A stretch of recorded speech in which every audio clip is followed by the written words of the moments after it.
పంచమాధవ దివ్యక్షేత్రాలలో ఒకటిగా బాసులుతున్న పిఠాపురంలో స్వయంభువు శ్రీ కుంతి మాధవ స్వామివారి ఆలయంలో వార్షిక ధనుర్మాస మహోత్సవాలు ఘనంగా ప్రారంభమయ్యాయి. పంచమాధవ దివ్యక్షేత్రాల్లో ఒకటిగా బాసులుతున్న పిఠాపురంలో స్వయంభువు శ్రీ కుంతి మాధవ స్వామివారి ఆలయంలో వార్షిక ధనుర్మాస మహోత్సవాలు ఘనంగా ప్రారంభమయ్యాయి. స్వామివారికి పంచామృత అభిషేకం, శ్రీ గోదా అమ్మవారికి శ్రీ చూర్ణార్చన, తిరుప్పావై విశేషంగా నిర్వహించారు. భక్తులు స్వామివారిని దర్శించి తరించారు. ఈ సందర్భంగా ఆలయ ప్రధాన అర్చకులు చక్రవర్తుల మాధవాచార్యులు మీడియాతో మాట్లాడారు.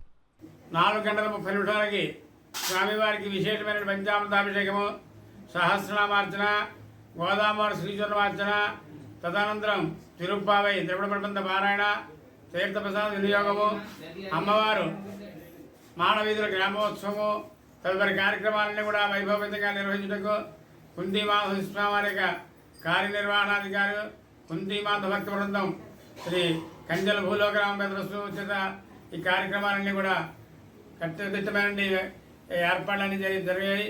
అలాగే జనవరి 10 2025 తేదీన ముక్కోడి ఏకాదశి సందర్భంగా 9వ తారీఖు రాత్రి 1 గంటకి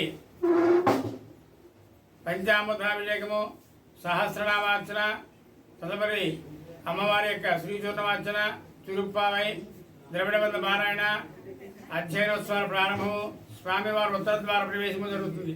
తదనంతరం స్వామివారి గ్రామోత్సవం నిర్వహించబడుతుంది. అలాగే 14/1/2025 తారీఖున సాయంకాలం 7 గంటలకి గోదావరి యొక్క కళ్యాణ మహోత్సవం జరుగుతుంది. కనుక ఈ కార్యక్రమాలన్నింటిలో కూడా భక్తులందరూ పాల్గొని స్వామి అమ్మవారి కృపకు పాత్రై అష్టైశ్వర్య భోగభాగ్యం పొందుతరి చూస్తున్నా కూర్చున్నాం.